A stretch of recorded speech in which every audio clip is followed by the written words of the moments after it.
Hello दोस्तों, आप सबका स्वागत है एक बार फिर से एस्ट्रो गुरु चैनल पर। आज मैं आप सभी के लिए लेकर आया हूं एक और टैरो सेशन और आज रीडिंग करने वाला हूं नवरात्रि में माता के जो 9 स्वरूप होते हैं उनमें से उनके पहले स्वरूप यानी माता शैलपुत्री के लिए कि माता शैलपुत्री का आपके लिए क्या संदेश है, इस पर टैरो की क्या गाइडेंस है, कार्ड्स क्या कहते हैं इस नवरात्र आपके लिए। तो यही आज का मेरा विषय है। हालांकि ये जो वीडियो है ये नवरात्र को ध्यान में रख करके ही शूट किया जा रहा है, लेकिन ये वीडियो एक प्रकार से चूँकि माता के संदेश और आशीर्वाद से प्रेरित है इसलिए टाइमलेस रहेगा, जनरल रहेगा। तो आप इसको नवरात्र के बाद भी अगर देख रहे हैं, जैसे मान लीजिए नवरात्र ख़त्म हो गया और आप अभी इस वीडियो को पाए हैं, अभी इस वीडियो को देख रहे हैं यूट्यूब पर, तो ये यहीं से आपके साथ रेजोनेट भी करना शुरू करेगा और अगले बाकी दिनों में जो है आपको हर एक वीडियो मिलता जाएगा हर एक देवी के लिए। तो इस बार जो ये रीडिंग है आज की, इसके लिए 2 पाइल्स को बनाया गया है। ये 2 पाइल्स का सेटअप है। दोनों पाइल्स का जो सिंबॉलिक है आपकी स्क्रीन पर अब एक साथ शो आउट किए जा रहे हैं। पाइल नंबर 1 चूड़ी और पाइल नंबर 2 सिंदूर। ये 2 सिंबॉलिक्स हैं आज की पाइल के। जो आपको ज़्यादा अच्छा लगे, एक फील देता हो या तुरंत पहली नज़र में आकर्षित कर रहा हो, उसे अपनी पाइल मान लीजिए और उसे चुन लीजिए। अकॉर्डिंगली आज की रीडिंग को देखिए, ये आपके साथ रेजोनेट जरूर करेगी। हर बार की तरह इस बार भी टाइम स्टैम्प को डिस्क्रिप्शन में और कमेंट सेक्शन दोनों जगह पोस्ट कर दिया गया है। अपनी पाइल की रीडिंग पर डायरेक्टली पहुंचने के लिए आप टाइम स्टैम्प के ऊपर क्लिक कर दीजिए, वीडियो फास्ट फॉरवर्ड हो जाएगा और आप डायरेक्टली अपनी पाइल की रीडिंग पर पहुंच जाएंगे। जो लोग आज मुझसे पहली बार जुड़े हैं उन सभी का मैं एस्ट्रो गुरु चैनल पर बहुत बहुत स्वागत करता हूँ। आप सभी इस चैनल को सब्सक्राइब जरूर करिए, बेल आइकन को भी प्रेस कर दीजिए, क्योंकि जब आप बेल आइकन को प्रेस करते हैं तो नए वीडियोस की नोटिफिकेशन आपके फ़ोन पर आनी शुरू हो जाती है। और मेरे रेगुलर व्यूवर्स और सब्सक्राइबर्स, आप सभी के सहयोग और प्यार के लिए बहुत बहुत आभार। आगे बढ़ने से पहले आप सभी को बता दूं कि मैं एक प्रोफेशनल एस्ट्रोलॉजर, एक प्रोफेशनल टैरो रीडर भी हूं। तो आपकी स्क्रीन पर ये नंबर जो आ रहा है इसके ऊपर आप संपर्क कर सकते हैं अगर आपको अपने लिए एक पर्सनल टैरो रीडिंग सेशन चाहिए या आप अपनी कुंडली मुझे दिखाना चाहते हैं। ये व्हाट्सएप नंबर है, आप इस पर मैसेज करिए, कॉल मत करिए क्योंकि कॉल नहीं पिक होगी।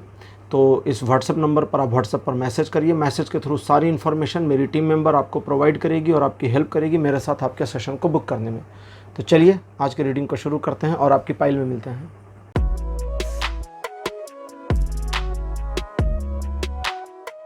हेलो पाइल नंबर 1, आप सबका स्वागत है आपकी रीडिंग में। आपने चूड़ी को चुना था एज अ पाइल सिंबॉलिक। मेरे बगल में चूड़ी की फोटोग्राफ लगा दी गई है, चूड़ियों की फोटोग्राफ।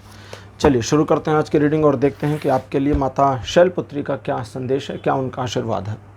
ये रीडिंग पॉजिटिव रहने वाली है, घबराइए नहीं। कार्ड नंबर 1 आपके लिए टावर। रीडिंग पॉजिटिव है। टावर का कार्ड अपने आप में एक नेगेटिव कार्ड होता है। अभी इसने मुझे कोई इन्फॉर्मेशन नहीं दी है, या अभी मेरे पास कुछ नहीं आ रहा है। अभी बाकी के जब इंटरप्रिटेशन आएंगे तो मैं आपको बताऊंगा। सेकंड पोजीशन पर आपके लिए है 6 ऑफ सॉर्ड्स। कार्ड नंबर 3 आपके लिए अपीयर हुआ है पेज ऑफ सॉर्ड्स। अब इंट्यूशन आनी शुरू होगी, सारी इन्फॉर्मेशन मैं समझ रहा हूँ। चौथे नंबर पर आपके लिए 4 ऑफ कप्स और 5वें नंबर पर आपके लिए है किंग ऑफ सॉर्ड्स। देखिए पाइल नंबर 1 जिन लोगों ने चुना है उन लोगों के लिए सीधी सीधी जो बात यहाँ पर आ रही है वो ये है कि आपको अपनी सिचुएशन में हार मानकर पीछे हटना नहीं है और ना इस बात की शिकायत करनी है कि ईश्वर का या देवी माता का आपको सहयोग नहीं मिल रहा है। इस चीज़ की पहले तो कंप्लेन बंद कर दें। जैसे आपके जीवन में पीछे के कुछ घटनाक्रमों को देखें तो काफ़ी कुछ आपने अचीव किया है, काफ़ी कुछ मैनेज किया है, काफ़ी कुछ आपने बेहतर करने की कोशिश करी है, लेकिन क्या करें, एक एक कदम बढ़ाते हैं और एक एक कदम पर एक एक बाधाएँ आती जाती हैं, उसको निपटाते जाते हैं, नई बाधाएँ आती जाती हैं। तो कुल मिला करके ज़िंदगी पूरी तरह से डॉट डॉट डॉट हो गई है। अब उस डॉट डॉट डॉट में कुछ भी भर लीजिएगा, समझ गए होंगे, मैं यूज़ नहीं करना चाहता वर्ड्स। तो कुल मिलाकर आपकी ज़िंदगी जिस तरह की भी आप फील कर रहे हैं, ये एक्चुअली में आपकी फीलिंग ज़्यादा है। आपका जीवन इस तरह से व्यर्थ या हो नहीं गया है या बिल्कुल ख़राब सिचुएशन नहीं हो गई, लेकिन आपको जो अनुभव हैं वो काफ़ी ख़राब हो सकते हैं। आप अपने जीवन में कुछ एक कार्य ऐसा करना चाहते हैं जिसको करने के लिए रिसोर्सेज कम है, कैपेबिलिटी कम है, सहयोग कम है, समय नहीं साथ दे रहा, फलाना नहीं हो रहा, ढिमका नहीं हो रहा, मतलब दुनिया भर के सचमुच के एक्सक्यूज़ हैं। ऐसा नहीं है कि आप झूठ मूठ के एक्सक्यूज़ कर रहे हैं, आपका एक्सक्यूज़ सही है, सच है। लेकिन देवी कहती हैं कि उन एक्सक्यूज़ की ज़रूरत नहीं है, क्योंकि वो एक्सक्यूज़ेस जीवन को आगे नहीं बल्कि पीछे भी नहीं ले जा रहे, जहाँ के तहाँ रोक दिया है सिचुएशन को। जैसे थोड़ा और पीछे चलें तो आपने कई सारी योजनाएं बनाई, कई सारे प्लानिंग किए, कई सारी योजनाएं आपकी टल गई, कई सारे मामले डिले हो गए, कई सारे मामले आपके फेलियर में भी चले गए। लेकिन आपके अंदर की ललक अगर आप ध्यान दें, ये सारी उठापटक अप डाउन जीवन जैसा भी चल रहा है, अच्छा बुरा, इन सबको 1 मिनट के लिए अगर साइड करें तो आपके अंदर का जो जुनून है, जो ललक है, जो चाहत है, जो कुछ करके दिखाने की हिम्मत है, वो ख़त्म नहीं हो रही। आप डिमोटिवेट नहीं हो रहे, जो बहुत अच्छी बात है।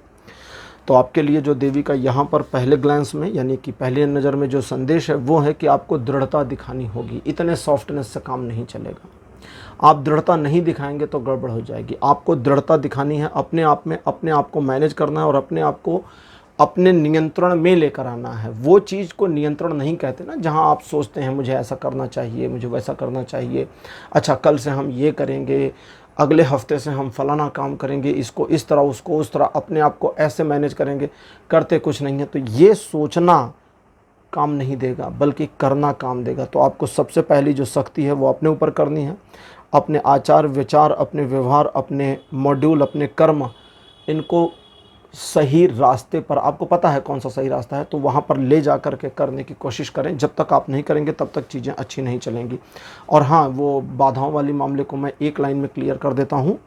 क्लियर ये हो रहा है यहाँ पर कि अगर आप कहते हैं कि एक बाधा को समाप्त किया, दूसरी उभर आई, फिर तीसरी को समाप्त किया, चौथी उभर आई, फिर उसको समाप्त किया, अगली उभर आई, फिर एक, मतलब एक को मिटाते जा रहे हैं, पीछे से दूसरी उठती जा रही है। तो ध्यान दें, तो अगर आप आगे बढ़ रहे हैं और एक बाधा है, आपने एक को समाप्त किया, पीछे से दूसरी बाधा खड़ी हो गई है, तो एक को समाप्त करके 2 कदम आगे भी तो बढ़ गए हैं। तो हमेशा आगे बढ़ना जारी है। तो अपने मोटिवेशन को बनाए रखें। आज का हमारा ओरेकल डेक है गॉड्स एंड गॉडेस।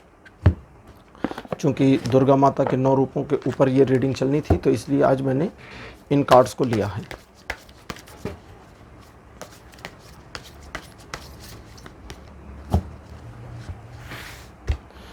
आपके लिए मेरे पास कार्ड नंबर 1 जो अपीयर हुआ है ये है चंद्रदेव। कार्ड नंबर 2 आपके लिए हैं भगवान राम, श्री राम। कार्ड नंबर 3 आपके लिए श्री गणेश। 4th पोजीशन पर गायत्री, माता गायत्री। और लास्ट में आपके लिए हैं भगवान विष्णु के कूर्म अवतार। भगवान विष्णु के कूर्म अवतार, जिसमें वे कछुए के स्वरूप में आ गए थे, कछुए का रूप उन्होंने रख लिया था। इसके बारे में अगर आपको नहीं जानकारी, तो एक बार जो है देवताओं और राक्षसों ने मिलकर समुद्र को मथने की कोशिश करी थी, मतलब प्लान बना लिया था। और एक पर्वत था मंदराचल, उस पर्वत को मथानी बना करके समुद्र में जैसे ही रखा गया, पर्वत धंसने लगा उस मथानी के रूप में चलने की वजह से। तो कोई ठोस और कठोर चीज़ चाहिए थी जो उतना वजन, उतना बोझ संभाल सके और पर्वत को समुद्र में धंस ना जाने दे। तो भगवान विष्णु कच्छप के रूप में, कछुए की पीठ बहुत मजबूत होती है, तो उसी स्वरूप में उस पर्वत के नीचे चले गए और उनकी पीठ के ऊपर ही वो मथानी चलाई गई थी। फिर वहाँ से विभिन्न प्रकार के रत्न निकले, वो अलग कहानी है। तो जो मेरे पास अब आ रहा है इन्फॉर्मेशन, उसमें सबसे पहली चीज़ आपको समझनी है। जैसे देखिए, आपके जीवन में उथल पुथल, चीज़ें अप डाउन बहुत हैं। आप चीज़ों को सुधारते हैं, कुछ समय तक सुधरती हैं, फिर चीज़ें ख़राब हो जाती हैं। तो एक प्रकार से आप कहेंगे मेरे संघर्ष खत्म नहीं हो रहे। अब चूँकि आपके संघर्ष खत्म नहीं हो रहे, तो यहाँ देवी का संदेश ये है कि काफ़ी सारी गलतियाँ आपकी हैं, क्योंकि आप एक स्पेसिफिक पैटर्न अपने हिसाब से चाहते हैं कि ये ऐसे ऐसे ऐसे ऐसे जाकर सेट हो, तब हम मानेंगे कि ये स्थिति हमारे नियंत्रण में है। हो सकता है आपको दिख ना रहा हो, स्थिति आपके नियंत्रण में है अभी भी, क्योंकि देवी का जो संदेश है वो कहता है, या यहाँ पर देवी का नहीं, इसको सीधे सीधे हम डिवाइन मैसेज कहेंगे, क्योंकि देवी का संदेश तो अभी बाद में आएगा। डिवाइन मैसेज ये है कि तुम्हें उतना ही दिया गया है जितने की तुम्हें तुम्हारे जीवन में ज़रूरत है, उससे ज़्यादा की तुम्हें ज़रूरत नहीं थी, इसलिए तुम्हारे जीवन में तुम्हें वो चीज़ दी नहीं गई है। और जितना दिया गया है उतने से ही सब कुछ पूरा हो सकता है। वो स्वप्न जो तुम देखते हो हासिल किए जा सकते हैं। समस्या तुम्हारे तौर तरीकों में है, हमारे देने में नहीं है। तो उन्होंने जो दिया है वो काफ़ी है और उतने से ही मैनेज किया जा सकता है। ठीक है, अब आपको लगता है कि नहीं किया जा सकता, तो ये उनके हिसाब से आपकी प्रॉब्लम है, ये आपका परसेप्शन है, वो कुछ नहीं कर सकते। उन्होंने तो अपने हिसाब से एनफ दे रखा है। तो इस चीज़ को समझें। ठीक है, अब यहाँ पर चंद्रदेव का कार्ड, जो कि आपके मन के विचारों के बारे में इंडिकेशन दे रहे हैं कि काफ़ी पॉजिटिव और नेगेटिव के बीच में आपके विचार झूलते रहते हैं। आप सिचुएशन में इनिशिएट तो करते हैं लेकिन उसमें कंटिन्यूएशन नहीं ले आ पा रहे हैं, जिसकी वजह से समस्या हो रही है। तो आपके लिए आज जो एक डिवाइन गाइडेंस या देवी का संदेश है, अब उसको शुरू कर रहा हूँ। उससे पहले थोड़ा सा भगवान राम का जो यहाँ पर आपके लिए एक सिंपल सा इंट्यूशन मैसेज मुझे मिल रहा है, वो ये है कि आप अपने आप में दृढ़ता को बनाए रखें। अपने प्रति, जैसा भी आया ना कि आपको सख्ती पहली कहाँ करनी है, अपने ऊपर। तो वही चीज़ भगवान राम कहते कि अपने में दृढ़ हो जाओ। अपने में दृढ़ मतलब संकल्पित, अपने में एकाग्रचित स्थिर हो। जब तक अपने में दृढ़ नहीं हो जाते हैं आप, तब तक आपका अपना जो सेल्फ मोटिवेशन है या जो आपका अपना ग्रेस है, वो सिचुएशन को अलग ढंग से इवेल्युएट करना शुरू नहीं करेगा और सिचुएशन आपके लिए उस ढंग से नहीं मुड़ेगी जैसा कि आप उम्मीद कर रहे हैं। हालांकि सिचुएशन आपके ढंग से नहीं मुड़ेगी, सिचुएशन अपने हिसाब से मुड़ेगी। आपको उस सिचुएशन के मोल्डिंग के स्वभाव और प्रकृति के अनुसार स्वयं को ढालकर उसमें अपॉर्चुनिटीज़ को तलाश करके आगे बढ़ना होगा। तो कुल मिलाकर के सिचुएशन सुनने में जो अभी लगा ये बड़ा कॉम्प्लिकेटेड सा था, इसको मैं थोड़ा आसान करता हूँ। इसका मतलब ये हुआ कि जब परिस्थितियाँ मोड़ लेना शुरू करें तो आपके लिए उसमें अपॉर्चुनिटीज़ होंगी, आपके लिए अवसर होंगे, लेकिन वो परिस्थितियाँ आपके ढंग से, आपके हिसाब से, आपके अनुकूल में नहीं मुड़ेंगी। वो मुड़ेंगी समय के हिसाब से, लेकिन उसमें अपॉर्चुनिटीज़ होगी। अब आप अपनी जिद पकड़ कर बैठे रहे तो आपको वो अपॉर्चुनिटीज़ कभी नज़र नहीं आएंगी, लेकिन अगर आपने अपनी जिद छोड़ी और परिस्थितियाँ जैसे मुड़ रही हैं उसको ऑब्जर्व किया तो आपको मल्टीपल अपॉर्चुनिटीज़ नज़र आएंगी। उनको ग्रैब करिए, काम करिए और आगे बढ़िए। देवी का संदेश आपके लिए ये है कि सिचुएशन में आपको अपने अंदर स्थिर प्रज्ञता बनाए रखनी होगी, क्योंकि तुम्हारे बारे में उतने सक्षमतापूर्वक काम नहीं कर पा रहे हो जितने सक्षमतापूर्वक काम करने की शक्ति तुम्हें मैंने दी है। और चूंकि मैंने ही तुम्हें शक्ति दी है, इसलिए ही तुम हार नहीं मानते हो, क्योंकि मैंने भी हार नहीं मानी थी। माता का शैलपुत्री स्वरूप आज की हमारी रीडिंग का जो मेन टॉपिक है।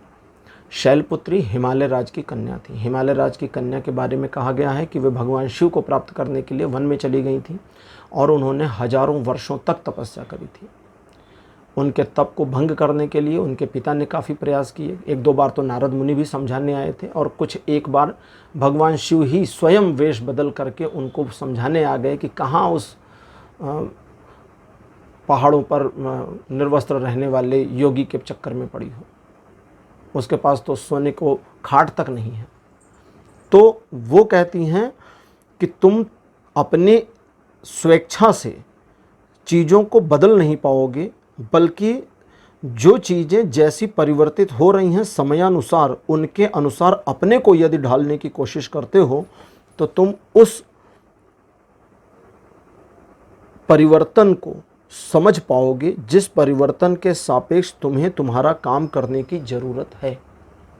मीन्स सिचुएशन आपके अगेंस्ट नहीं है। जैसे अब भगवान विष्णु का जो कूर्म अवतार है, यहाँ पर अब इनकी जो इंटरप्रिटेशन है वो सिंपल सी है। अभी तो मैंने आपको कहानी सुनाई थी, मतलब कहानी के बारे में बताया था।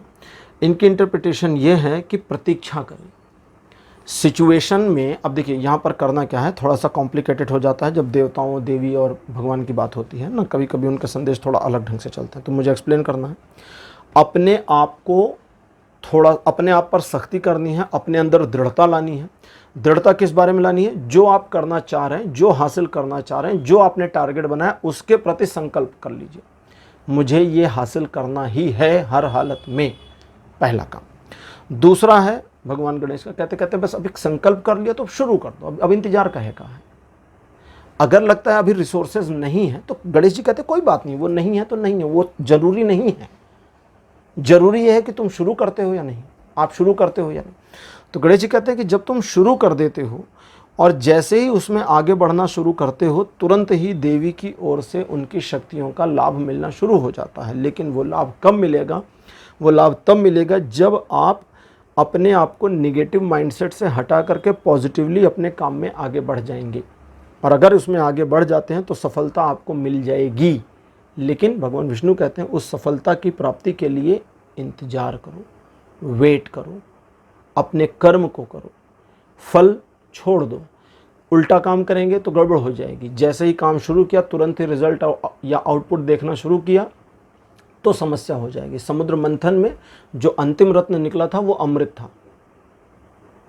ठीक है। जो अंतिम रत्न निकला था वो अमृत था सबसे लास्ट में। तो कभी कभी प्रतीक्षा बहुत अच्छे रिजल्ट्स दे देती है, तो आपको वही करना है, दृढ़तापूर्वक करना है, अपने साथ सख्ती से करना है, और ये सोचे बगैर करना है कि ईश्वर ने आपको फला फला चीज़ें नहीं दी, फला फला रिसोर्सेज नहीं दिए, फला फला एबिलिटी नहीं दी। उन्होंने जो देना था पूरा दिया है, उन्होंने जो देना था वो पूरा है। ये आपको लगता है, आपका परसेप्शन गलत है, उनका गलत नहीं है। वे अपने में गलत नहीं होते ही नहीं है, ठीक है। तो आप अपने परसेप्शन को बंद करें, उनके परसेप्शन को सुनें, आगे बढ़ें, और देवी की शक्ति आपके साथ पिछले काफ़ी समय से काम कर रही है, जो कि आपको हार नहीं मानने देती और सिचुएशन में लगाए रखती है, लड़ाए रखती है।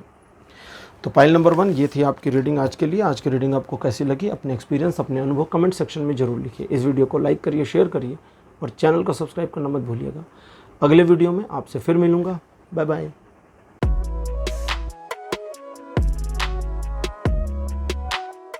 हेलो पाइल नंबर 2, आप सबका स्वागत है। आपकी रीडिंग में आपने सिंदूर को चुना था एज अ पाइल सिंबॉलिक। मेरे बगल में सिंदूर की फ़ोटो लगा दी गई है। चलिए शुरू करते हैं आज की रीडिंग और देखते हैं कि माता शैलपुत्री का आपके लिए क्या आशीर्वाद है, क्या संदेश है। कार्ड नंबर 1 आपके लिए अपीयर हुआ है king of cups. Second position पर आपके लिए जो कार्ड है ये है 5 ऑफ वॉन्ड्स। कार्ड नंबर 3 है 2 ऑफ सॉर्ड्स। फोर्थ पोजीशन पर आपके लिए है द हेरमिट, और अंतिम कार्ड आपके लिए आ रहा है द हायरोफेंट। आप अपने जीवन में जिस प्रकार की स्पिरिचुअल ग्रोथ चाहते हैं उसके लिए आपको ज़्यादा भटकने की ज़रूरत नहीं है, बल्कि आपको बस अपने चित्त को अपने ईश्वर के प्रति या अपने मेडिटेशन में लगाने की ज़रूरत है। क्या होगा, कैसे होगा, इसकी विधा पर मत जाइए। कौन सी प्रक्रिया सही है और कौन सी गलत, इस सोच में भी मत पड़िए। नीचे डिस्क्रिप्शन में एक वीडियो का लिंक दिया जा रहा है। उस वीडियो का जो टाइटल है वो है जब नदी रुक जाए और पुल बहने लगे। अगर आपने ये कहानी नहीं सुनी है, पुराने सब्सक्राइबर हैं तो शायद आपने ये कहानी सुनी होगी, मेरे दूसरे चैनल पर है। अगर नहीं सुनी है तो उस वीडियो को देखिए, उस कहानी को सुन लीजिए। उस कहानी को सुनकर आपको समझ में आएगा कि कोई विधि जरूरी नहीं है और विधियां जरूरी भी हैं। तो जो आपको लगता है ज़रूरी नहीं, उसी रास्ते पर चल कर के आप काम करें, ठीक है। तो जो कमी आपके स्पिरिचुअल ग्रोथ में आपको लगती है वो कमी एक्चुअली में है, सचमुच में है, और वो कमी आपकी वजह से है। इसे बाहर से ठीक नहीं किया जा सकता, इसे भीतर से ठीक किया जा सकता है। You don't need to think out of box about it, but you need to fix the box first. तो आपको अपने बॉक्स को फिक्स करने की ज़रूरत है। तो फिर बस जो मन में आ रहा है, जो जैसा चाहते हैं वैसा करिए, ठीक है। आपकी स्पिरिचुअल ग्रोथ के बारे में ज़्यादा कुछ कहना नहीं है अब यहाँ पर। अब आपके जीवन को अगर देखें तो आप कहेंगे कि काफ़ी डिस्टर्बिंग सिचुएशन का सामना आपने किया है। व्यवधान बहुत आए हैं, लोग आपके खिलाफ काम करते हैं, लोग आपको नीचा दिखाने की कोशिश करते हैं। लोग बनते तो अपने हैं लेकिन उनके व्यवहार अपनों जैसे नज़र नहीं आते, भले वे आपसे डायरेक्ट झगड़ ना रहे हों, तू मैं कहा सुनी हाथापाई ना हो रही हो, लेकिन उनके व्यवहार और बात से, उनके तौर तरीके से, चलिए बात भी छोड़िए, व्यवहार भी छोड़िए, उनके तौर तरीके, भले वे आपसे कितनी भी दूर बैठे हों, उनका आजकल सोशल मीडिया पर भी लोगों का व्यवहार कैसा हो रहा है पता चल जाता है। लोग ऑनलाइन रहते हैं, आपने एक पोस्ट डाली, पर्सन ऑनलाइन है, उसने आपकी पोस्ट को लाइक नहीं किया, थोड़ी देर के बाद किसी और ने डाली और आपने देखा उसी पर्सन ने उसकी पोस्ट को लाइक कर दिया, कमेंट भी मार दिया। और कई बार होता है कि आप व्हाट्सएप पर देखते हैं तो आपको पता चलता है कि उस पर्सन ने आपके पोस्ट को देखा भी है। तो खैर वो अलग बात है। कहने का मतलब कि लोगों के व्यवहार को आप आकलन करके, उनको ऑब्जर्व करके, उनके बारे में चाहे जो पता लगा लें, उससे आपके जीवन में परिवर्तन नहीं आने वाला। इसीलिए यहाँ पर देवी कहती हैं कि तुम्हें तुम्हारी सोच में परिवर्तन लाना होगा। उन्हें बदलने की ज़रूरत क्यों है? कहती कि उनको बदलने की ज़रूरत क्यों है, तुम खुद को बदलो ना।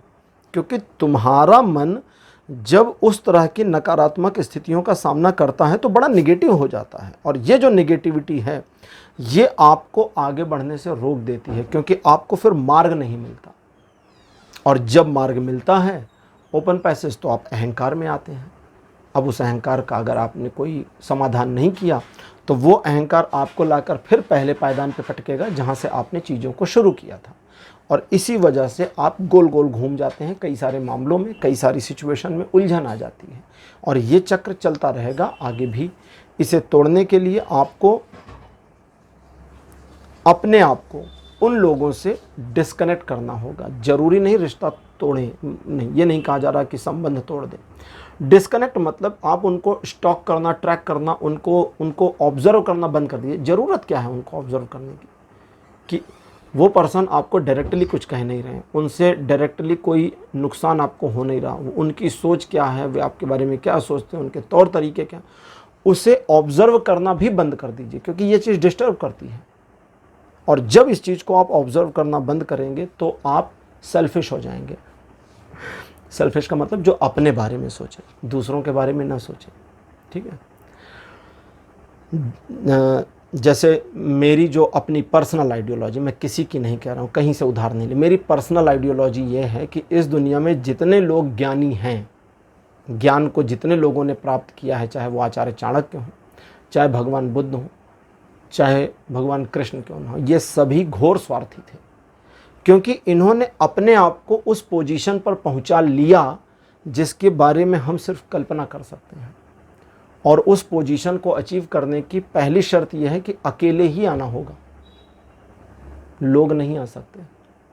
इसीलिए पुराने समय में कुछ लोगों ने कहा है कि जो सत्य है, परम सत्य समझ ना, भगवान बुद्ध सत्य की खोज में थे, भगवान महावीर सत्य की खोज में थे, ऋषियों ने सत्य की खोज करी। तो ये जो सत्य है, परम सत्य, इसे हमेशा अकेले लोगों ने जाना है।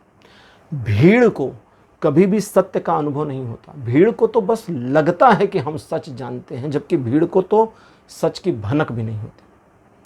तो आपको उस भीड़ का हिस्सा नहीं बनना। जब आप उन लोगों के बारे में अपने मन में नकारात्मक चीज़ों को सोचना बंद कर देंगे, ज़रूरत भी नहीं है, तब आपका अपना माइंड जो है चेंज हो जाएगा, और आपके माइंड में जो नकारात्मकता है वो ख़त्म हो जाएगी, और उससे आप थोड़ा सा स्वार्थी, मतलब अब यहाँ पर स्वार्थी के लिए मैं अलग शब्द यूज़ करूँगा, थोड़ा सा इंट्रोवर्ट हो जाएंगे। और ये इंट्रोवर्ट आपकी बहिर्दृष्टि को, जो आउटवर्ड आपका विज़न है, जो आउटवर्ड हो रहा है, उस आउटवर्ड विज़न को इंट्रोवर्ट कर देगा, बहिर्दृष्टि को अंतर्दृष्टि में बदल देगा। अब अंतर्दृष्टि शब्द तो सुना होगा आपने, महर्षियों की अंतर्दृष्टि बड़ी बढ़िया होती थी, वे यहाँ बैठकर वहाँ की चीज़ें देख लेते थे। अंदर देखने की वजह से ही उनकी अंतर्दृष्टियाँ विकसित हुई। जब तक बाहर देखेंगे, बाहर तो हम कब से देख रहे हैं, जब से छोटे बच्चे थे, हमारी आँख खुली तब से हम बाहर ही देख रहे हैं। इन आँखों से बाहर ही लुक कर रहे हैं ना, लुकआउट कर रहे हैं, कुछ हुआ तो है नहीं। अब अंदर करके देखिए, अंदर की ओर झांकिए। इसीलिए मेडिटेशन में आंखें बंद करनी होती हैं। जब आप अंतर्दृष्टि लेते हैं, या चलो यहाँ दृष्टि और देखने को साइड करते हैं, कार्ड कहता है जब आप अंतर्मुखी होते हैं, आत्मचिंतन में आ जाते हैं, तब आपके अंदर कुछ ऐसा घटित होना शुरू हो जाएगा जो आपको आपकी फर्स्ट पोजीशन से ऊपर ले जाएगा, यानी कि प्रेजेंट पोजीशन से ऊपर ले जाएगा। और ये जो ऊपर की सिचुएशन है, ये आपको स्पिरिचुअली कनेक्ट कर देती है डिवाइन से। और यहाँ पर आज हमारी पाइल जो रीडिंग का विषय है, ये है माता शैलपुत्री का आपके लिए क्या संदेश और आशीर्वाद है। इसके लिए gods and goddess Oracle cards निकाल लिए हैं। और चलिए अब आगे की रीडिंग को यहाँ से लेते हैं। पहला कार्ड आपके लिए है श्री गणेश, कार्ड नंबर 2 आपके लिए श्री राम, थर्ड पोजीशन पर आपके लिए अग्निदेव, फोर्थ पोजीशन पर भगवान श्री विष्णु, और अंतिम कार्ड आपके लिए है नित्यानंद प्रभु। तो यहाँ पर जो माता जी का आपके लिए आशीर्वाद मेरे पास आ रहा है, या संदेश जो आ रहा है, उसके अकॉर्डिंग आप अपने पुराने पर्सनालिटी को जब तक नष्ट नहीं कर देते हैं, तब तक आपकी नई पर्सनालिटी के डेवलप होने की पॉसिबिलिटी नहीं। और वे कहती हैं जब तुम तुम्हारे उस पुराने स्वरूप से निकल जाओगे बाहर, तब तुम्हारा नया स्वरूप तुम्हें आत्मसात होगा, और जब तुम्हारा नया स्वरूप तुम्हें आत्मसात होगा तो उसी के साथ आगे बढ़ कर के तुम अपने जीवन के उन महत्वपूर्ण कार्यों को कर पाओगे जिसके लिए तुम्हें यहाँ भेजा गया है। तो यही इतना संदेश है। इसको डिकोड नहीं करना है मुझे, क्योंकि डिकोड करने के लिए मना किया। तो डिकोड करने के लिए जब मना किया जाता है तो इसका मतलब होता है आपको अगर ये कन्फ्यूजिंग लगा तो आप इसको फिर से सुने, 2 बार 3 बार रिपीट कर करके सुन लें और आपको समझ में आ जाएगा कि ये मैसेज आपको क्या कह रहा है। क्योंकि देखिए यहाँ पर ये जनरल रीडिंग चल रही है और हज़ारों लोग इस वीडियो को देखेंगे, तो हर एक के लिए कभी कभी कुछ चीज़ें अलग अलग चलनी शुरू हो जाती हैं। ठीक है, तो ये मैसेज आपके लिए अलग और दूसरे पर्सन के लिए अलग रुख अपना सकता है, क्योंकि ये एक देवी का मैसेज, एक डिवाइन मैसेज है। तो ये उस तरह से है। और जैसा कि अभी मैंने आपको बताया कि आपको अपने अंदर थोड़े से परिवर्तन लाने हैं, तो यहाँ पर है कि जब आप अपने अंदर परिवर्तन लाने शुरू करेंगे तो उन परिवर्तनों का आभास जो आपको होगा वो आपको सबसे पहले जो एहसास कराएगा वो ये एहसास होगा कि आप अपने आप को पहले से थोड़ा सा मच मैच्योर फील करेंगे। आपकी उम्र कुछ भी हो, आपकी उम्र 20 साल हो या 60 साल हो या 70 साल हो, इस सिचुएशन से बाहर निकलते ही, वो इंट्रोवर्टनेस वाला माइंडसेट एक्वायर करते ही आप अपने अंदर एक ऐसा परिवर्तन देखेंगे जहां आपको फील होगा कि अब आप पहले से थोड़ा मैच्योर हो गए हैं या आपकी मैच्योरिटी में इंक्रीजमेंट हुई है, बढ़ोतरी हुई है। और उसी के साथ आप अपने अंदर एक कंपैशन देखेंगे जो आपके अपने लिए ही आ रहा होगा। आपको अपने साथ करुणा का भाव आ जाएगा कि मैंने अपने जीवन के इतने सारे समय को खामखा व्यर्थ कर दिया नाहक की चीज़ों पर, और अब मुझे अपने जीवन को बेहतर करना है। तो जो नाहक की चीज़ों पर व्यर्थ किया है, उन नाहक की चीज़ों को अपने जीवन से निकाल देना है। और अग्निदेव जो कि जातवेद कहे गए हैं, इनको वेदों में जातवेदा कहा गया है, ये कहते हैं कि उन सारी चीज़ों को नष्ट हो जाने दो, क्योंकि जब तक वे सारी चीज़ें नष्ट नहीं होंगी, अब यहाँ नष्ट हो जाने दो, कोई फिजिकल एंटिटी नहीं है जिसको सच में नष्ट करना है। ये एक मेंटल स्टेटस और एंटिटी है। आपको बस इतना ही सोचना है कि मुझे अब नष्ट कैसे करेंगे। अगर आपने अपने ब्रेन में सोचना शुरू किया कि ये वाली सिचुएशन नष्ट हो जाए, ख़त्म हो जाए, वैनिश हो जाए मेरे ब्रेन से, तो नहीं होने वाली, because you never win from your brain. आप अपने दिमाग से जीत नहीं सकते, आपका दिमाग हमेशा जीत जाएगा। इसीलिए तो हमेशा हारते हो। आपका आज मूड नहीं हो रहा, अभी मूड नहीं हो रहा, मन नहीं कर रहा, ये क्या है? ये हमारे दिमाग का हमारे ऊपर हावी होना है। तो अग्निदेव कहते हैं कि जब इस तरह की सिचुएशन आती है जहां आपको इन चीज़ों को नष्ट कर देना है, वहां सिर्फ फील करिए कि ये चीज़ें अब आपके लिए रेलिवेंस नहीं रखती, ख़त्म हो गई। ये थॉट, ये आइडियोलॉजी ब्रेन में है तो रहने दीजिए, लेकिन ये आपके लिए इररेलिवेंस हो गई।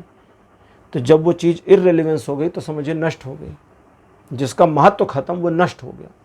और अग्निदेव कहते हैं कि फिर धीरे से वो वैनिश होगा, आपके मस्तिष्क से हटेगा, आपका एक नया रूप परिलक्षित होगा जो न सिर्फ आपको पसंद आएगा बल्कि सोसाइटी को, समाज को, रिश्तेदारों को, आसपास के लोगों को भी आपके नए व्यक्तित्व में एक नई आभा और चमक दिखेगी। लेकिन इस नई आभा और चमक को आगे बनाए रखना, बढ़ाए रखना, कंटिन्यू किए रहना, यह आपका काम है। और ये काम नित्यानंद प्रभु कहते हैं आसान नहीं होगा, लेकिन भगवत भक्ति से, भगवान की भक्ति से या देवी माता की शक्ति से आप इसको अगर मैनेज करते हैं तो ये उतना ही आसान होगा जितना भूमि पर चलना। आप ज़मीन पर चलिए, कोई कठिनाई थोड़ी होती है, अभी उठिए, चलने लगिए, ज़मीन पर चलते जाएंगे तो उतना ही आसान होगा। लेकिन ज़मीन पर चलना भी मुश्किल काम है। जब आप बिना चप्पल, बिना जूते पहने सड़कों पर चलें तो दिक्कत होती है। कंक्रीट हो, कटीले रास्ते हों तो और समस्या आती है। तो ये चीज़ें सिचुएशनली डिपेंड करती हैं। तो इसलिए आपको कहा जा रहा है सिंबॉलिकली कि ये उतना ही आसान होगा जितना ज़मीन पर चलना, लेकिन बस उतना ही आसान है जितना चलना। और भगवान विष्णु कहते हैं आगे की राह आसान हो, स्मूथ हो, सरल हो, इसके लिए तुम्हें खुद काम करना होगा। और तुम्हारे अंदर इतनी सक्षमता तो दी ही गई है, बस अपने को रियलाइज़ कराओ। फाइल नंबर 2 आपके लिए आज की रीडिंग यहीं पर कंप्लीट होती है। आज की रीडिंग आपको कैसी लगी, अपने एक्सपीरियंस, अपने अनुभव कमेंट सेक्शन में ज़रूर लिखिए। इस वीडियो को लाइक करिए, शेयर करिए और चैनल को सब्सक्राइब करना मत भूलिएगा। अगले वीडियो में आपसे फिर मिलूँगा। Bye bye.